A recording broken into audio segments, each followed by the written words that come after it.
नमस्कार, मैं रचना शर्मा। चढ़ती कला टाइम टीवी देख रहे सभी दर्शकों का स्वागत करती हूं। आप देख रहे हैं उत्तर प्रदेश के समाचार। आज देश भर में दशहरा या विजयदशमी का त्योहार बड़ी ही धूमधाम से मनाया जा रहा है। दशहरा नवरात्रि के बाद मनाया जाता है। वहीं दशहरे के पर्व पर उत्तर प्रदेश के मुख्यमंत्री योगी आदित्यनाथ ने देशवासियों को दशहरा पर्व की शुभकामनाएं दी हैं। उन्होंने कहा कि धर्म और न्याय की विजय के महापर्व विजयदशमी के प्रदेशवासियों, भक्तों और श्रद्धालुओं को हार्दिक बधाई और ढेरों मंगल कामनाएं। यह महापर्व सबके अंतस में धर्म, सत्य, अच्छाई और न्याय की स्थापना के लिए अथाह प्रेरणा भरे, यही कामना है। जय श्री राम। बुराई पर अच्छाई के जीत के त्योहार पर सीएम योगी आदित्यनाथ ने गोरखपुर में नाथ परंपरा के तहत भगवान श्रीनाथ की पूजा अर्चना की और उसके बाद देशवासियों को विजयदशमी की शुभकामनाएं दी। गोरक्षपीठ ने इस दिन के लिए विशेष मायने हैं। इस दिन यहाँ संतों की अदालत लगती है और सीएम योगी दंडाधिकारी की भूमिका निभाते हैं।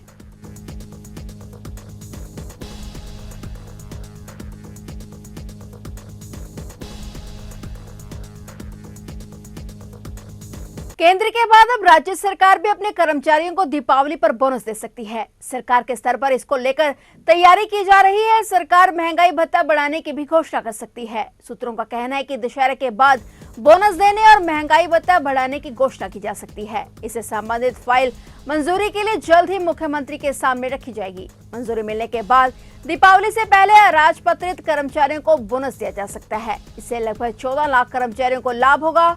सूत्रों का यह भी कहना है कि बोनस के अलावा सभी राज्यकर्मी और शिक्षकों को भी महंगाई भत्ता बढ़ाकर देने की घोषणा की जा सकती है। इस संबंध में जल्द ही आदेश जारी किए जाएंगे। गौरतलब है कि हाल ही में केंद्र सरकार ने अपने कर्मचारियों को बोनस देने के साथ ही बड़ी दर से महंगाई भत्ता बढ़ा देने की घोषणा की है। इसी आधार पर राज्य सरकार भी बोनस दे सकती है। विभागीय सूत्रों को कहना है कि सरकार अगर महंगाई भत्ता और महंगाई राहत भत्ता में 4% तक की बढ़ोतरी करती है तो सरकारी खजाने पर हर महीने 300 करोड़ रुपए से अधिक का व्यवहार बढ़ेगा। सूत्रों का कहना है कि नियमानुसार केंद्र द्वारा तय दर के आधार पर ही राज्य में भी अराजपत्रित कर्मचारियों को बोनस दिया जाता है। इस नियम के आधार पर प्रति कर्मचारी को अधिकतम 7,000 रुपए तक बोनस मिल सकता है।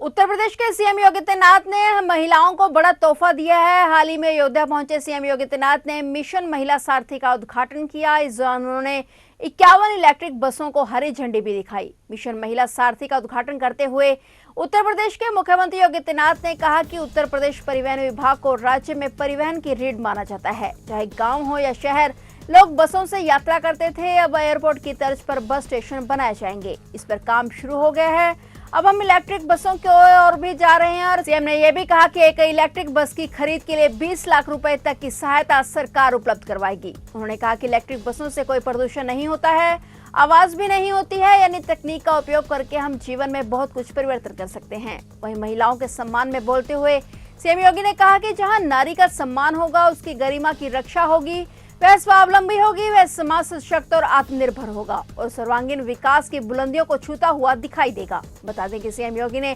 जिन 51 बसों को रवाना किया है वे प्रदेश के अलग अलग शहरों में दौड़ेंगी। खास बात यह है कि इन बसों की ड्राइवर और कंडक्टर महिलाएं ही होंगी।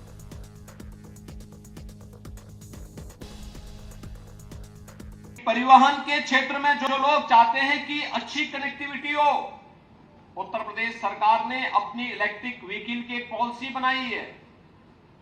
इलेक्ट्रिक व्हीकल की पॉलिसी में जितने भी इलेक्ट्रिक व्हीकल आए हैं, बस जितनी आई हैं, इनमें डीजल नहीं लगता, पेट्रोल भी नहीं लगता, सीएनजी भी नहीं लगता, बिजली से चार्ज होंगी और एक बार में 300 किलोमीटर भी आसानी से चल सकती है। एक बस के लिए सरकार, जो भी व्यक्ति इस बस को खरीदेगा उसको 20 लाख रुपए तक की सहायता उपलब्ध करवाएगा। सरकार अपनी तरफ से उसको इंसेंटिव देगा। आप बस खरीदिए स्कूल के लिए, कॉलेज के लिए, परिवहन निगम में अनुबंधित करने के लिए या सिटी बस सेवा के लिए, और सरकार रूट भी उपलब्ध करवाएगी। सरकार आपको सुविधा भी उपलब्ध करवाएगी, एक बार में पैसा देगी और ज्यादा लोग अगर इस मामले में आते हैं तो रूट भी उनको उपलब्ध होंगे, वे पैसा भी कमाएं। चार्जिंग स्टेशन इसके लिए परिवहन निगम और नगर विकास जगह जगह स्थापित करते हुए लोगों को करते हैं, तो हम एक स्वस्थ व्यवस्था, प्रदूषण से मुक्त व्यवस्था आम नागरिक को दे पाएंगे, जो दुनिया की चिंता, उस चिंता से मुक्त कर पाएंगे। कुछ ही दिनों के बाद उत्तर प्रदेश में इलेक्ट्रिक बसेज के निर्माण का कार्य भी प्रारंभ हो जाएगा। वास्तव में महिलाओं की सुरक्षा, उनके सम्मान और उनका स्वावलंबन, ये सदैव से एक चुनौती का विषय रहा है और इसीलिए भारतीय समाज ने सदैव से इस मान्यता को प्रमुखता के साथ आगे बढ़ाया है कि जहां नारी का सम्मान होगा, उनकी गरिमा की रक्षा होगी, वह स्वावलंबी होगी, वह समाज सशक्त होगा, आत्मनिर्भर होगा और सर्वांगीण विकास की बुलंदियों को छूता हुआ दिखाई देगा। यह कार्य नारी गरिमा की सुरक्षा, उनके सम्मान और उनके स्वावलंबन से जुड़ा हुआ एक ऐसा मुद्दा है जिसे आज प्रधानमंत्री मोदी जी की प्रेरणा से उत्तर प्रदेश सरकार मिशन शक्ति के चतुर्थ चरण के रूप में शारदीय नवरात्रि की प्रथम तिथि से प्रारंभ करके आज उसे निरंतर आगे बढ़ाने का कार्य कर रही है। अब तक उत्तर प्रदेश पुलिस बल और उत्तर प्रदेश शासन के विभिन्न नौकरियों में हम लोगों ने 1.5 लाख से अधिक बेटियों को, बहनों को अब तक सेवाएं दी हैं, लेकिन परिवहन निगम की बसेज में चालक और परिचालक दोनों महिलाएं हों, यह भी अब साकार हो चुका है। और क्यों नहीं, अब तो बेटियां फाइटर पायलट भी बन चुकी है। तो दयाशंकर ने भी उसी कार्यक्रम को आगे बढ़ाया है। मैं दयाशंकर जी उनको और उनके परिवहन निगम के प्रमुख सचिव हैं, एमडी हैं और उनकी पूरी टीम को इसके लिए हृदय से बधाई देता हूं। हृदय से प्रदेश वासियों की ओर से धन्यवाद भी देता हूं। भाइयों बहनों, उत्तर प्रदेश परिवहन निगम प्रदेश के अंदर परिवहन की रीढ़ माना जाता है। आप याद करिए, 15 अगस्त 1947 को देश आजाद होता है, लेकिन परिवहन निगम की पहली बस मई 1947 में चल चुकी थी और तब से एक लंबी दूरी को परिवहन निगम ने तय किया। बचपन में परिवहन का एकमात्र साधन हुआ करता था उत्तर प्रदेश परिवहन निगम। गांव हो या शहर, परिवहन निगम की ही बस से लोग चलते थे। हम और आप में से ज्यादातर लोगों ने अपना बचपन परिवहन निगम की बसों से ही आवागमन करके व्यतीत किया। वो हम सबको जोड़ने का एक काम करती रही।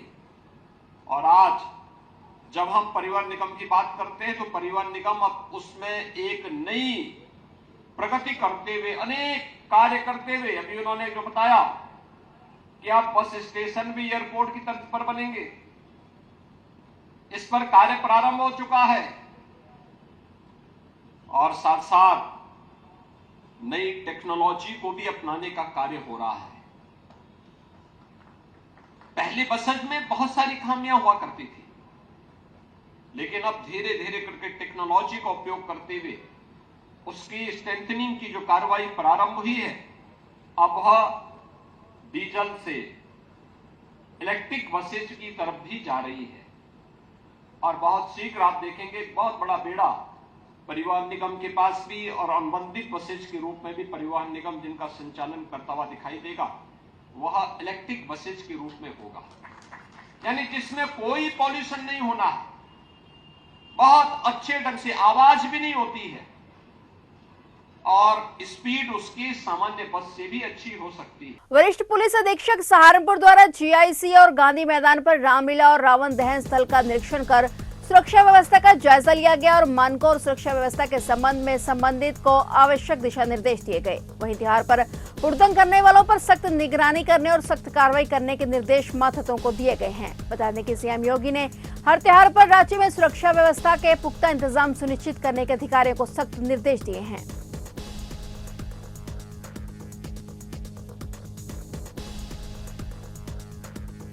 तो ये थे उत्तर प्रदेश के समाचार। और नए समाचारों के साथ फिर से हाजिर होंगे, तब तक के लिए देखते रहिए चढ़ती कला टाइम टीवी और अब मुझे दीजिए इजाजत। धन्यवाद।